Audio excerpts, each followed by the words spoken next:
Hello guys, நான் உங்கள் Mahendra. TNOU Tamil Nadu open university. So அவங்களுக்கான லேட்டஸ்ட்டாக செமஸ்டர் எக்ஸாம் பார்த்தீங்கன்னா நடந்து முடிஞ்சது. இப்போ ரீசெண்டாக தான் அகாடமிக் இயர் காலண்டர் இயரில் படிக்கிறவங்களாம் எக்ஸாம் நடந்து முடிந்தது. இப்போ மெனி மோர் டிபார்ட்மெண்ட்ஸ் பார்த்தீங்கன்னா அகாடமிக் இயரில் படிக்கிறவங்களுக்கு மார்ச் 3rd வீக்கில் முடிஞ்சிருக்கும். ஒரு சில டிபார்ட்மெண்ட்டுக்கு மார்ச் லாஸ்ட் வீக்கில் முடிஞ்சிருக்கும். அதே சமயம் காலண்டர் இயரில் படிக்கிறவங்களாம் பார்த்தீங்கன்னா மார்ச் ஸ்டார்டிங்லேயே முடிஞ்சிருக்கும். பிப்ரவரி எண்டில் கூட பார்த்தீங்கன்னா கம்ப்ளீட் ஆகிருக்கும் எக்ஸாம்லாம். ஓகேங்களா? ஸோ அதுக்கப்புறம் எல்லாத்துக்குமே காலண்டர் இயர் அகாடமிக் இயர் எல்லா தியரி எக்ஸாம்லாம் முடிஞ்சதுக்கப்புறம் ப்ராக்டிக்கல் அப்படின்ட்டு கண்டக்ட் பண்ண போகிறாங்க. ப்ராக்டிக்கல் சொல்லும்போது பார்த்தீங்கன்னா April 7 ப்ராக்டிக்கல் அப்படின்றது முடியுது. ஓகேங்களா? ஸோ இதெல்லாம் வச்சு பேஸ் பண்ணி ரிசல்ட் எப்போ அதான் கேட்குறீங்க. ரிசல்ட் எப்போன்னு பார்க்கும்போது காமனாகவே இந்த எல்லா எக்ஸாம் கம்ப்ளீட் ஆகுது பார்த்தீங்களா, தியரிஸ் தொடர்ந்து ப்ராக்டிக்கல் அதெல்லாம் கம்ப்ளீட் ஆனதுக்கப்புறம் பார்த்தீங்கன்னா அதுக்கப்புறம் ப்ராசஸ்லாம் பார்த்தீங்கன்னா வேல்யூஷன் பண்ணுறது, வேல்யூஷனுக்கு அப்புறம் ரிசல்ட் பப்ளிஷ் பண்ணுறதுலாம் எப்படியும் ஒரு 2 months டைம் டியூரேஷன் அப்படின்ட்டு எடுத்துக்கிடுவாங்க.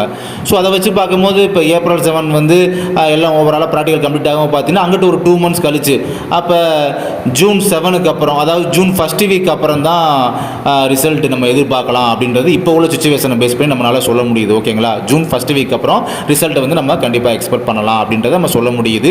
இன்கேஸ் TNOU சைடில் பார்த்தீங்கன்னா ப்ராசஸ் எதுவும் குயிக்காக போகுது, அதாவது April 7 ப்ராக்டிக்கல் முடிஞ்சதுக்கு அப்புறமே அதுக்கப்புறம் வேல்யூஷன் பண்ணுற ப்ராசஸ், அதான் தியரி எக்ஸாம் நடந்ததெல்லாம் வேல்யூஷன் பண்ணுவாங்க பார்த்தீங்களா, எக்ஸாம் பேப்பர் கரெக்ஷன் பண்ணுற ப்ராசஸ் எல்லாமே குயிக்காக போகுது, ஃபர்தராக ரிசல்ட்டு குயிக்காக வர்றாங்க அப்படின்னா கூட அப்போயுமே நம்முடைய சேனல் மூலமாக உங்களுக்கு வந்து நான் வந்து ரிசல்ட்டை பற்றின அப்டேட்லாம் பார்த்தீங்கன்னா கொடுக்குறேன். ஸோ இப்போதைக்கு இப்போ ஒரு சுச்சுவேஷனை பேஸ் பண்ணி பார்க்கும்போது June 7க்கு அப்புறமா, அதாவது June 1st வீக் அப்புறமா உங்கள் ரிசல்ட்டை வந்து கண்டிப்பாக நீங்கள் வந்து எதிர்பார்க்கலாம் அப்படின்றத நம்மளால் சொல்ல முடியும். ஓகேங்களா? அண்ட் இன்னொரு விஷயம், நம்ம யூனிவர்சிட்டி மட்டும் கிடையாது, மற்ற எல்லா யூனிவர்சிட்டியும் சரி. ஓகேங்களா? March 31st தான் அட்மிஷன் போடுறதுக்கு லாஸ்ட் டேட்டு. அதாவது காலண்டர் இயரில் ஜாயின் பண்ண போகிறவங்களுக்கு இன்ன வரை ஜாயின் பண்ணல அப்படின்னா இன்றைக்கி லாஸ்ட் டேட், இதை யூஸ் பண்ணிக்கோங்க.